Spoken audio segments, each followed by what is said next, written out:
just right.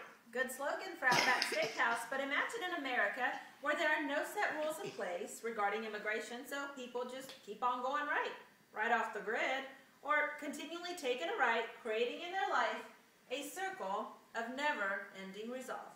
After over 26 years of battling the immigration system, my sister and I were placed on ankle monitors and given 2 weeks to vacate the country, leaving our husbands and my 3 kids behind, which are all American citizens.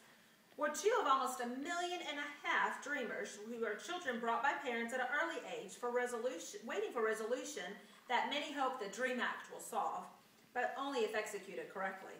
Dreamers continue to be in deportation proceeding and denied residency, even though they went to grade school here, college, hold driver's licenses, social security cards, pay taxes, hold jobs, volunteer, etc. It seems immigration has been both a benefit and a curse in the United States. On one hand, the country has seen its rich culture and civilization being shaped out by talented, ambitious, and hardworking people from around the world. But on the other hand, illegal and destructive elements have endangered the national security. I propose a system that provides a clear path to citizenship, a comprehensive law which explains and offers steps for moving forward if one would want, and explains repercussions if one decides to fight the law and try to stay undocumented for illegal reasons, in which case that problem would be, addressed appropriately. Because allowing migrant workers to fall between the cracks only encourages the culture of illegality for criminals. At one of my surveillance check-ins, I sat at a table of felons, some arrested over 6 times, and for smuggling guns and drugs and even laundering money. They were amazed I had no record and I was treated the same way, but I am not the only one. There must be a way to separate lawful immigrants and felons, but currently there is no such system in place. If there's no reform, a reasonable fear of uprising from both sides, the immigrants and the citizens, sets in. That would not be good for our country and certainly not for our economy. Whether low-skilled or high-skilled, immigrants boost national output, enhance specialization, and provide a net economic benefit. The real problem presented by illegal immigration is security, not the supposed threat to the economy. Foreign-born inventors were behind a majority of patents filed by major U.S. companies. 40% of Fortune 500 companies were founded by immigrants and their children, and almost 30% of all internet startups between 1995 and 2005 were founded by immigrants, causing about 500,000 new American jobs.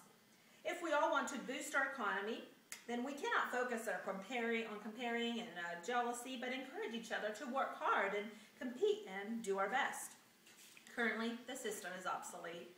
After speaking to several immigration attorneys and meeting with ICE officials, which is Immigration and Custom Enforcement, we found the names are pulled out of a file cabinet and at random, and sometimes decisions were based on simple factors, including someone's having a bad day, and as it was said in our case.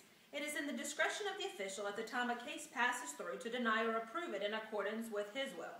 One has no idea what the outcome will be, even though the appropriate channels have been taken, and in turn, people give up. We did. Meanwhile, the taxes spent on unnecessary deportation arrangements far outweighs the cost of creating a simple step-by-step system which allows little room for people to fall between the cracks, but a process for documentation like it once served through Ellis Island. Biblically, it's God's will for us to treat aliens like native-born and do not deprive them of justice. When did we become so proud to be Americans, like we're entitled to this privilege, but forgot that once our ancestors were aliens in the U.S. too, and they worked hard to pass on to their kids these privileges that we enjoy today? There's a way to avoid unnecessary tax dollars spent on persecuting law-abiding citizens like my sister and I and many others that we've met. If a straightforward system was set in place to follow and obtain residency, the immigrants who want to stay in the U.S. and make America their home will gladly accept whatever needs to be done and just take care of it. That way we can begin our life.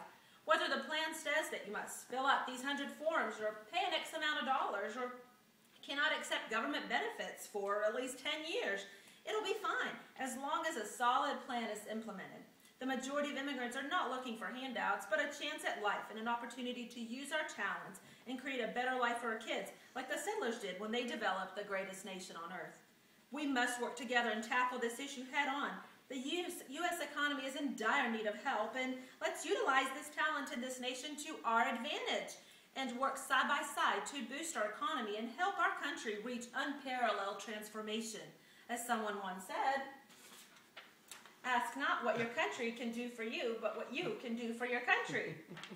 Immigration reform is the first step to boosting our economy.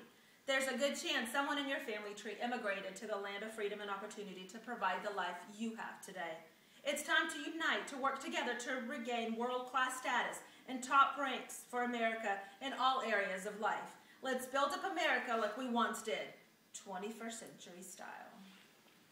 Awesome. Your enunciation, punctuation.